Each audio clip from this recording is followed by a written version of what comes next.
Now in this video we're going to talk about types of waves.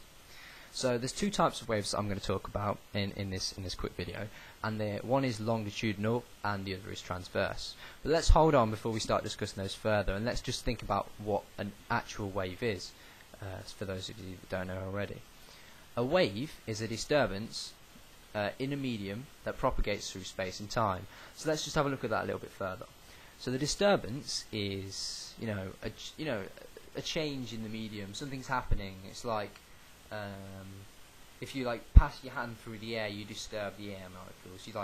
When you put your hand into water, you disturb the water. You're like interrupting it from its normal resting position. A medium is just stuff. So it's like metal. It would be a medium if you having sound going through it by tapping it. Air is a medium that sound waves travel through. It's just stuff that the wave can move through. Now, propagation is just a fancy word for travel from one point to another. It's just going there. It's just like moving through the medium. So it's propagating through, it's moving through, it's traveling from one point to another. So space, obviously, we're just talking about the environment around us, and time, obviously, we all know what time is. So a wave is a disturbance that propagates through space and time.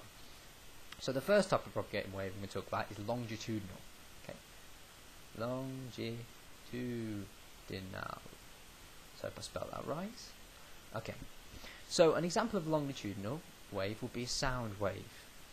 So if we think about the previous definition of a wave, and we think there's a disturbance that propagates through a medium, through space and time. So what's happening in this disturbance? The disturbance in the medium, there's lots of different ways that a medium can be disturbed.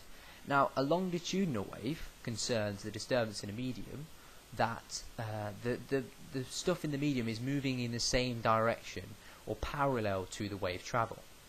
So let's say I have a man here, okay, and he's talking to someone over here. Okay, this will help us understand actually what's happening in a wave.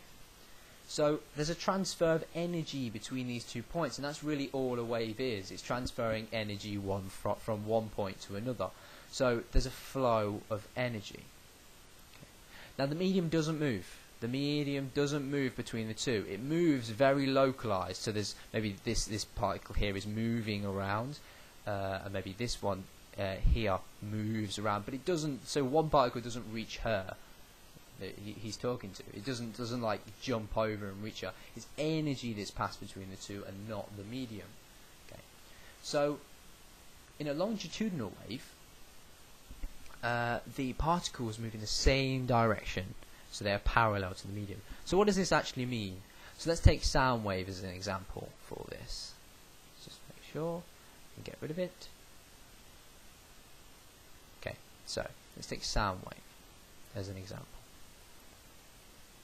In a sound wave, the air molecules, or whatever it's travelling through, the stuff, the medium it's travelling through, bunch up closer together. They're under pressure, and we call a pressure a compression, and then regions of low pressure we call rarefaction. So before we get too technical with it, let's just draw a diagram. Okay, so here this is when it just comes out of the person's mouth. It's just saying, so the air here is all going to be bunched together because I've just expelled some air, and then as I get out away from this point, it's going to slowly get less and less and less and less dense. Okay. So there's a bulge here of pressure. This is pressure. The particles are closer together. And there's a bulge here of low pressure. So high and low. So you have high pressure and low pressure. We have a compression and a rarefaction. Okay? Okay, so once we've got a compression and rarefaction, that's all a sound wave is. It's just a series of high pressure points and low pressure points. And the high pressure points move through the medium. But you can obviously see that once this particle here moves to this particle moves slightly in this direction. It's being pushed along. It'll move, and these will bunch up. So these start to bunch up. over here. But once this the bunch goes, these ones start to be repelled and move backwards away. So what this situation will end up looking like is this situation. So if I now take, this is point 1, if I make this point 1, then after this point they will now start bunching up again. So this was point 2 before, now this becomes point 2. So it's just a repeating cycle. And that's all waves are. They're just kind of like repeating cycles that just go on endlessly. If there's nothing stopping them, they will just go on endlessly. But obviously, there's always something taking the energy away from them. So energy moving from one point to another, and it is passed on through the medium. So they kind of think of it like a relay race. So there's like one this guy, this air molecule. Is kind of like he bumps into his friend air molecule and passes him the energy, gives him some energy, and then this guy sprints off away from it, and then this guy gets repelled backwards. So this was a high pressure situation, and then now they want to go into a low pressure situation, so he kind of like bumps away. Okay, and then this guy's now next to another guy, and he passes on the little baton of energy across, and in this way energy moves across. Energy moves across from one position to another. So let's sum this up. Longitudinal waves are propagating waves which have oscillations that are parallel to the wave direction. Huzzah, we have it. And they're sound waves, that's an example of them. So the second type of wave I'm going to talk about is a transverse wave. Now before we sort of thought that disturbance were occurring parallel. There's many ways that a disturbance can occur. It's not like it doesn't have to be parallel to the wave travel, and in this case it's perpendicular. So the wave is travelling this way. Let's get my brush out. The wave is travelling this way, and let's use a different colour for wave oscillation. And the particles are oscillating in perpendicular to it. It's oscillating in a different plane. Now in this plane, obviously, if we take a look at the situation a little bit further, they don't have to be oscillating up and down in one direction. They can be oscillating in loads of different directions.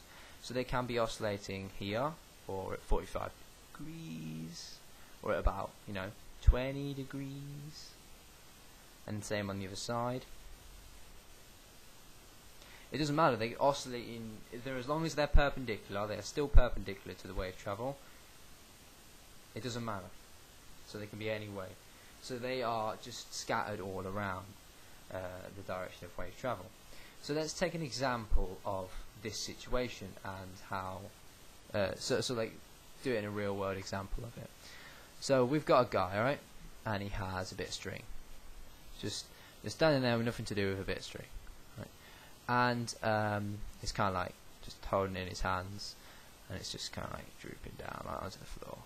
And then he like raises up his hand, just like pulls it up, and then brings it straight back down again. So pulls it up, brings it back down again. So the whole wave bumps up. So what happens is there's a lump that comes in like of the wave. And let's just get rid of the bit underneath.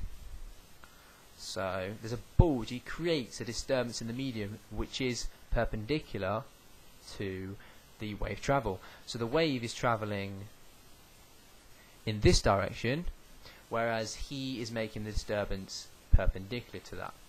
So let's just, now we've got the general idea of how we can create one. Let's just draw it in a sort of nicer way. So we have a wave. So we've got the string, and he makes a bulge in the string. Now, as you can imagine, because it's propagating, the bulge moves across. It moves along the string. So after a bit of time, the bulge is now here. So what happens? The bulge doesn't actually move. The string's not moving across, and that's how you can sort of get it in your mind that the medium doesn't move. The piece of string's still the same, but the string comes back down again. Like it comes down, and the next bit moves up. So the energy moves from between the 2 points, but the string stays still. Like the bit of the string doesn't move fixed, but it moves up and down. So let's recap that. Transverse waves are oscillations which occur perpendicular to the directions of wave travel. So maybe you might get asked a few questions on this, and the most common question that seems to be asked is sort of like state the definition, which you know, longitudinal waves that oscillations that occur parallel to the direction of wave travel, and use that travel as a key word, as wave travel. And then transverse are oscillations that occur perpendicular to the wave travel.